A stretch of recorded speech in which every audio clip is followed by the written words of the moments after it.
Broadway ਤੁਹਾਡੇ ਵਿਦੇਸ਼ ਜਾਣ ਦੇ ਸੁਪਨਿਆਂ ਨੂੰ ਦੇਵੇਗਾ ਹਕੀਕਤ ਦੀ ਉਡਾਨ।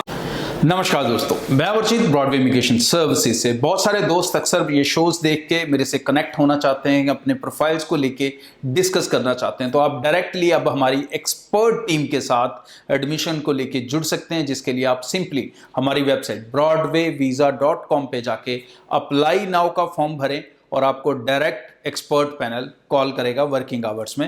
अगर आप नहीं कर पा रहे हैं ये, तो आप हमारे दिए गए नंबर पे कॉल कर सकते हैं और आपको कॉल सेंटर आगे फर्दर कनेक्ट कर देगा। Thank you.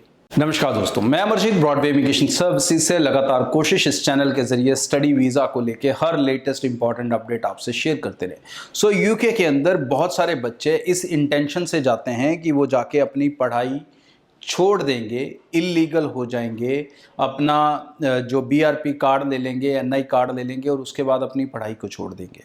तो इसे लेकर अब एक नया रूल इम्प्लीमेंट हो चुका है 6 अप्रैल से। तो क्या है वो रूल, उसकी डिटेल्स दूंगा। सबसे पहले चाहूँगा कि इस चैनल को आप ज़रूर सब्सक्राइब कर लें ताकि आप रेगुलर हर लेटेस्ट इंपॉर्टेंट अपडेट के साथ यूके स्टडी वीज़ा को लेके जुड़े रहें। बहुत सारे बच्चे जो स्टडी वीज़ा पे जाते हैं, उनमें से बहुत सारे बच्चे कई बार किसी भी कारण से अपनी पढ़ाई को छोड़ने का मन बनाते हैं या छोड़ देते हैं। कई यूनिवर्सिटी रिपोर्ट करते हैं, कई 3-4 महीने पढ़ के उसके बाद छोड़ देते हैं। तो ऐसे बच्चे ज़्यादातर अभी तक क्या स्मार्ट काम कर रहे थे कि वो अपना बीआरपी ले लेते थे, एनआई कार्ड बना लेते थे और उसके बाद वो अपनी पढ़ाई को कई बार छोड़ देते थे। अब इसे लेके उन्होंने एक नया सिस्टम निकाल दिया कि अब जो वर्कर है, जो एम्प्लॉयर है, वो जिसे भी जॉब देगा पहले उसका लीगल स्टेटस ऑनलाइन चेक करेगा। ये रिस्पॉन्सिबिलिटी अब एम्प्लॉयर की हो चुकी है। तो यहाँ पर अब एम्प्लॉयर आपके ये लीगल प्रोसेस को देखेगा। बीआरपी कार्ड के ऊपर आपके वीज़ा का टाइम लिखा होता है, सब कुछ लिखा होता है, बट पीछे से आपका वीज़ा ख़त्म हो जाता है। जी हाँ, ये कैसे ख़त्म होता है मैं बता देता हूँ। अगर आप यूनिवर्सिटी जाना छोड़ देंगे तो ऑलमोस्ट यूनिवर्सिटीज़ आपका 60 डेज़ तक इंतज़ार करती हैं और उसके बाद वो हाई कमीशन को ईमेल डाल के अपना कास विड्रॉ कर लेती हैं। और जब वो कास विड्रॉ कर देते हैं तो हाई कमीशन आपको एक ईमेल डालता है जिसमें आपको वो 60 डेज़ का टाइम देता है कि चाहे आप अपने वीज़े को स्विच कर लो, किसी और यूनिवर्सिटी में चले जाओ या किसी और वीज़ा कैटेगरी में स्विच कर लो। अगर आपने वो 60 डेज़ में स्विच नहीं किया तो आपको कंट्री छोड़नी पड़ती है और लीगली आपका वीज़ा इनवैलिड हो जाता है ऑनलाइन। जब एम्प्लॉयर उसे चेक करेगा तो उसे वहाँ पर पता लग जाएगा। और ना ही उसके बाद आप रेंट पे घर ले सकते हैं, क्योंकि ये लैंडलॉर्ड को भी चेक करना है। अगर वो किसी को रूम दे रहा है रेंट पे तो उसे भी अब ये लीगल स्टेटस चेक करना है। ठीक है जी। इसको चेक कैसे किया जाता है, एक वेबसाइट है gov.uk, यूके गवर्नमेंट की वेबसाइट है। उस पर जाके इसका IDVT सर्च करेंगे तो वहाँ पर जाके एक ट्रैकिंग सिस्टम आता है जहाँ से वो आपके वीज़ा का वैलिडेशन को चेक कर सकते हैं। इस चीज़ का ध्यान रखें। यूके पढ़ने जाएं, बहुत अच्छी कंट्री है, लेकिन आप किसी भी कारण ये मत सोचें कि आपको पढ़ाई छोड़नी है। यहाँ से जाने के टाइम पे अपने अच्छे डिसीजंस लें।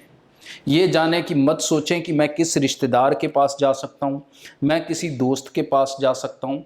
आप ये सोचें भाई मेरा बजट क्या है और मैं कौन सी ऐसी यूनिवर्सिटी में जा सकता हूँ जहाँ पर मेरी फीसिस कम रहें, मेरे खर्चे कम रहें, ताकि मैं अपनी कमाई से वो खर्चे पूरे कर सकूं और अपनी पढ़ाई को अच्छे तरीके से कंप्लीट भी कर सकूं, लीगली वर्क परमिट ले सकूं और मुझे यूनिवर्सिटी छोड़ने की नौबत ना आए। तो इन चीज़ों को समझना होगा। ब्रॉडवे इसी चीज़ में हेल्प करती है। पहले दिन से लेके अगर मेरे शोज़ आप देखोगे तो रेगुलरली यूके को लेके मैं स्टूडेंट्स को यही बताता रहा हूँ कि आपको अपना बजट बहुत अच्छे से प्लान करना।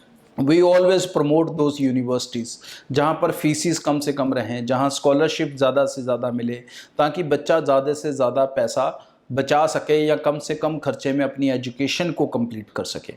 इन चीज़ों का ध्यान रखें। कई बार आप रिश्तेदार रिलेटिव के पास जाने के चक्कर में महंगी यूनिवर्सिटीज़ लेते हैं और कई बार आप सस्ता एजेंट ढूंढते हैं और वो सस्ता एजेंट महंगी यूनिवर्सिटी लेता है, क्योंकि जितनी ज़्यादा फीस जाएगी उतना ज़्यादा उसे कमीशन आएगा।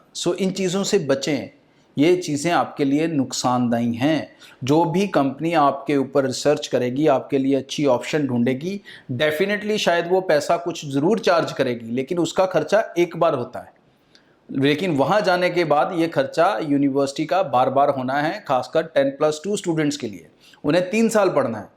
अगर वो सस्ता एजेंट ढूंढने के चक्कर में 14 लाख वाली यूनिवर्सिटी में जा रहे हैं, 15 लाख वाली यूनिवर्सिटी में जा रहे हैं, तो उनके लिए परेशानी हो सकती है। वही अगर आप अच्छा एजेंट ढूंढोगे, हो सकता है वो सस्ते वाले से 50,000 1 लाख महंगा हो, बट वो कम से कम आपको यूनिवर्सिटी ऐसी ढूंढ के दे जिसमें 9,000, 9,500, 10,000, 11,000 के बीच में फीस स्ट्रक्चर हो। इतना फीस स्ट्रक्चर जो है वो स्टूडेंट आराम से रिकवर कर सकता है। उसे ऐसी नौबत नहीं है कि उसे अपनी पढ़ाई को छोड़ना पड़ेगा। तो यहाँ आपके पेरेंट्स के पास बैकअप है, तो आप ऐसी यूनिवर्सिटीज़ को पकड़ें जो महंगी हैं। सो इन चीज़ों को अच्छे से कैलकुलेट करें। इस चैनल का कोर मकसद आपको नॉलेज और अवेयर करना है। सो चैनल को सब्सक्राइब भी ज़रूर करके रखें। अपने प्रोफाइल्स को लेकर डाउटफुल है, अच्छी ऑप्शंस पता करना चाहते हैं प्रोफाइल्स के लिए, तो ब्रॉडवे की टीम से कॉन्टैक्ट कर लें। जो भी बेस्ट आपके प्रोफाइल के अकॉर्डिंग होगा, हम आपको डिलीवर करने की कोशिश करेंगे। Thank you. नमस्कार दोस्तों, मैं वर्षित ब्रॉडवे इमिग्रेशन सर्विसेज से। बहुत सारे दोस्त अक्सर ये शोज देख के मेरे से कनेक्ट होना चाहते हैं, अपने प्रोफाइल्स को लेके डिस्कस करना चाहते हैं। तो आप डायरेक्टली अब हमारी एक्सपर्ट टीम के साथ एडमिशन को लेके जुड़ सकते हैं, जिसके लिए आप सिंपली हमारी वेबसाइट broadwayvisa.com पे जाके अप्लाई नाउ का फॉर्म भरें और आपको डायरेक्ट एक्सपर्ट पैनल कॉल करेगा वर्किंग आवर्स में। अगर आप नहीं कर पा रहे हैं ये, तो आप हमारे दिए गए नंबर पे कॉल कर सकते हैं और आपको कॉल सेंटर आगे फर्दर कनेक्ट कर देगा। Thank you. ब्रॉडवे ਤੁਹਾਡੇ ਵਿਦੇਸ਼ ਜਾਣ ਦੇ ਸੁਪਨਿਆਂ ਨੂੰ ਦੇਵੇਗਾ ਹਕੀਕਤ ਦੀ ਉਡਾਨ।